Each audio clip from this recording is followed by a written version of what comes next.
Nos últimos vídeos, aqui nos comentários, uma chama começou a se acender, uma chama de honestidade.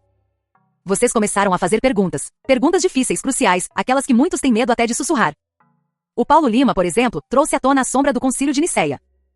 A Márcia Leal nos desafiou sobre os livros que ficaram de fora, os apócrifos.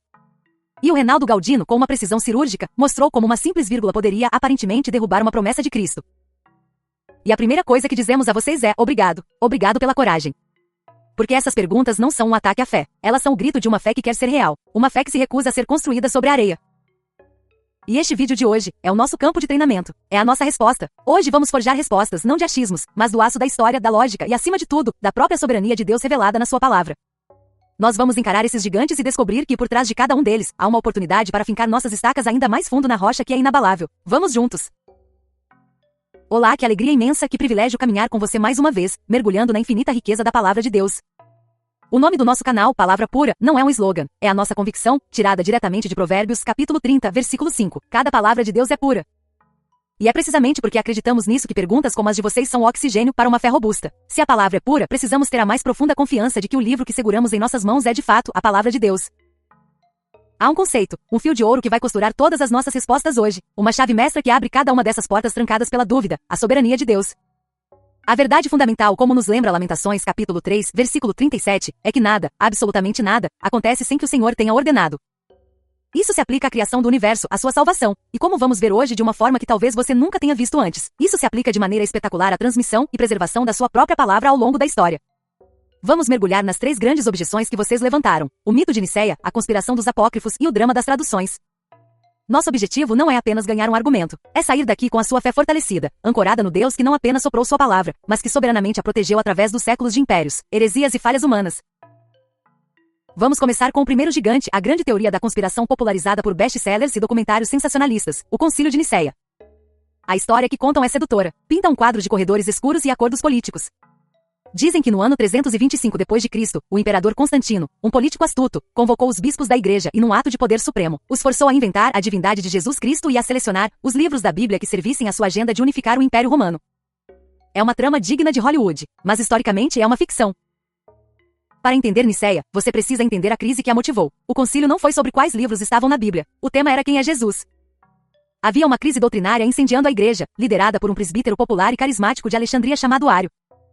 O ensinamento de Ário era simples, racional e totalmente devastador. Ele dizia, Jesus é magnífico, glorioso, a primeira e mais perfeita criação de Deus. Mas, ele é uma criatura. Houve um tempo em que ele não existia, era o slogan de Ário. Você consegue sentir o perigo? Se Jesus é apenas a criatura mais elevada, ele não pode ser o salvador do mundo. Uma criatura não pode salvar outra criatura. Ele mesmo precisaria de um salvador. Toda a estrutura da salvação, do perdão dos pecados, da nossa esperança eterna, desmorona. Se Ário estivesse certo, os cristãos que oravam a Jesus, que o adoravam, eram idólatras, adorando uma criatura em vez do Criador. A identidade da fé cristã estava em jogo. Os bispos que se reuniram em Nicéia, muitos deles ainda carregando as cicatrizes da perseguição romana em seus corpos, não vieram para criar uma nova doutrina. Eles vieram para defender a fé que uma vez foi entregue aos santos, como diz Judas. Eles não estavam se perguntando, o que vamos inventar sobre Jesus? Eles estavam perguntando, como podemos articular a verdade sobre Jesus, que recebemos dos apóstolos, de uma forma que exclua a heresia de Ário de uma vez por todas? Eles olharam para o Evangelho de João, capítulo 1, versículo 1. No princípio era o Verbo, e o Verbo era Deus. Eles leram a carta aos Colossenses, capítulo 1, que chama Cristo de a imagem do Deus invisível, e por quem todas as coisas foram criadas. Eles testemunharam a prática universal da igreja, que desde o início batizava em nome do Pai, do Filho e do Espírito Santo, e adorava Jesus como Senhor. O que eles fizeram em Nicéia não foi uma inovação, foi uma clarificação. Eles forjaram o credo niceno, uma cerca teológica precisa ao redor da verdade bíblica. Ao dizer que Jesus é Deus de Deus, luz de luz, Deus verdadeiro de Deus verdadeiro, gerado, não criado, sendo de uma só substância com o Pai. Eles estavam construindo um muro impenetrável contra a heresia, usando a linguagem mais forte possível para dizer, o Filho não é uma criatura, ele é tão Deus quanto o Pai é Deus. Eles não inventaram a verdade, eles a protegeram. Mas e a parte dos livros da Bíblia? É verdade que a lista oficial, o cânon, não foi o foco principal em Nicéia, mas a ideia de que a igreja não sabia quais livros eram as escrituras é um anacronismo. O reconhecimento do cânon do Novo Testamento não foi um evento, foi um processo. Não foi uma eleição em 325. Foi um reconhecimento que durou séculos, guiado pelo Espírito Santo.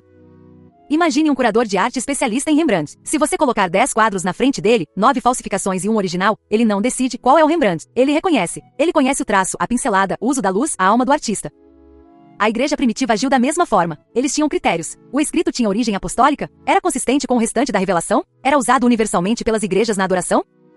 No século IV, o núcleo do Novo Testamento, os 4 evangelhos, Atos, as cartas de Paulo, já era universalmente reconhecido e utilizado. Havia debate sobre alguns livros menores, como a segunda carta de Pedro ou Apocalipse, mas o coração do cânon era sólido. E aqui vemos a mão da soberania de Deus. Deus não abandonou sua igreja a um jogo de azar político. Ele guiou ativamente seu povo, em diferentes continentes e ao longo de gerações, para que reconhecessem a sua voz naqueles escritos. A ideia de que um imperador recém-convertido subitamente ditou o conteúdo da fé é um insulto à história, e mais importante, à providência do Deus que governa a história. Isso nos lança diretamente na pergunta da Márcia sobre os textos apócrifos, os evangelhos escondidos. O Evangelho de Tomé, o Evangelho de Pedro, o Evangelho de Maria Madalena. Por que eles não estão na sua Bíblia? Será que a Igreja Católica, séculos depois, os suprimiu para impor sua própria narrativa e esconder verdades inconvenientes? Vamos pegar o mais famoso deles, o Evangelho de Tomé, e colocá-lo lado a lado com, digamos, o Evangelho de João. Não é preciso ser um teólogo para ver a diferença. O Evangelho de Tomé não é uma narrativa. Não há história. Não há nascimento, vida, milagres, crucificação ou ressurreição. É apenas uma coleção de 114 ditos secretos, supostamente de Jesus. E o conteúdo é profundamente estranho. Muitos desses ditos refletem uma filosofia chamada gnosticismo, a crença de que a salvação não vem pela fé em Cristo e sua obra na cruz, mas por um conhecimento secreto. Gnosis que liberta a centelha divina dentro de nós da prisão do corpo material.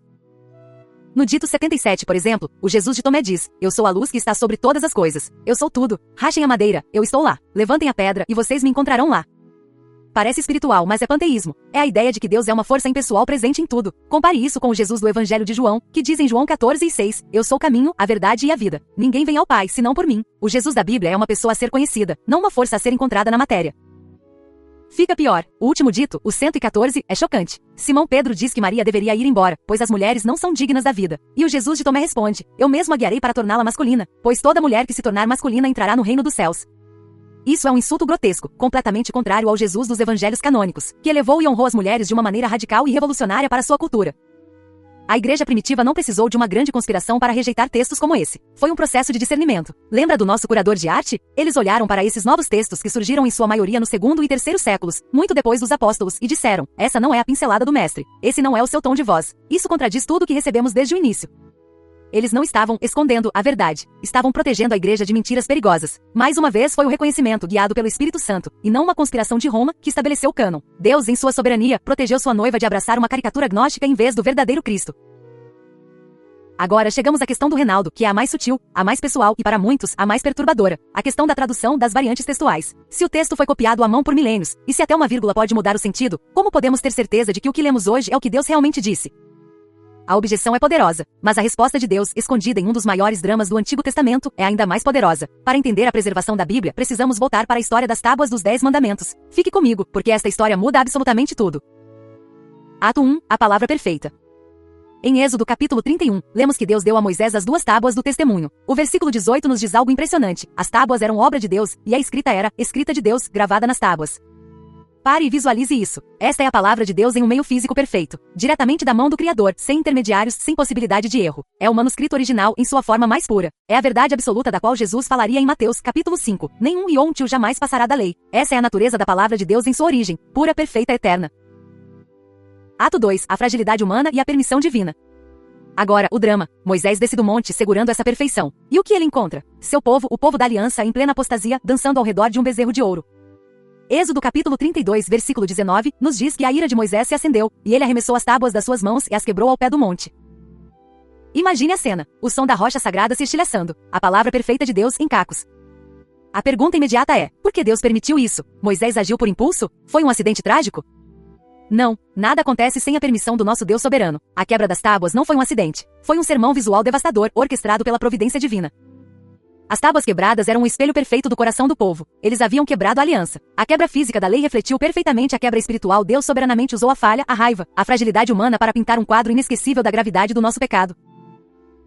Ato 3. A preservação soberana. E agora, o clímax. A parte mais gloriosa da história que muitas vezes esquecemos. O que Deus faz? Ele diz, Moisés, essa lei era muito difícil. Deixa pra lá. Vamos tentar um plano B. Não.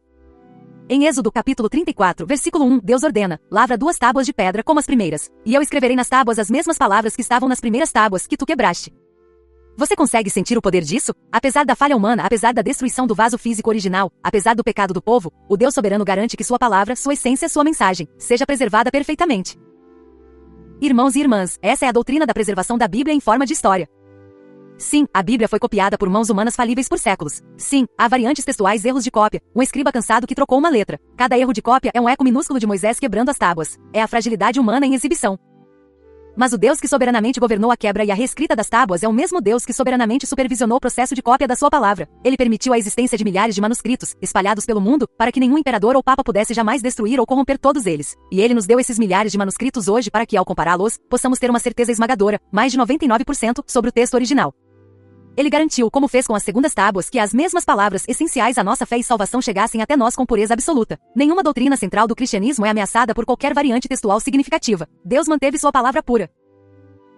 E com essa lente poderosa, voltamos à vírgula do Reinaldo. Lucas capítulo 23, versículo 43. Em verdade te digo, vírgula, hoje estarás comigo no paraíso versus em verdade te digo hoje, vírgula, estarás comigo no paraíso. O grego antigo não usava nossa pontuação moderna. Mas mesmo aqui, a soberania de Deus brilha. Em qualquer uma das leituras, a promessa da salvação para o ladrão arrependido permanece gloriosamente intacta. A teologia bíblica nos ensina que na morte, o espírito do crente vai imediatamente para a presença de Cristo, como Paulo diz em Filipenses 1, enquanto esperamos a futura ressurreição do corpo. A promessa de Jesus ao ladrão é verdadeira e poderosa, não importa onde um tradutor coloque a vírgula. Deus garantiu que a verdade central fosse inquebrável. Então, o que fazemos com toda essa história, essa teologia, essa evidência? A confiabilidade da Bíblia não é uma medalha de ouro acadêmica para pendurarmos na parede. É a fundação de concreto sobre a qual construímos a casa da nossa vida.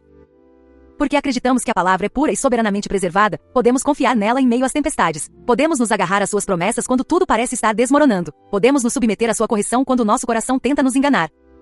Mas a história não termina na confiabilidade do texto. A Bíblia não é um artefato de museu, perfeitamente preservado sob vidro. Hebreus capítulo 4, versículo 12 nos dá o passo final. Porque a palavra de Deus é viva e eficaz, e mais cortante do que qualquer espada de 2 gumes, e penetra até a divisão da alma e do espírito, e é apta para discernir os pensamentos e intenções do coração.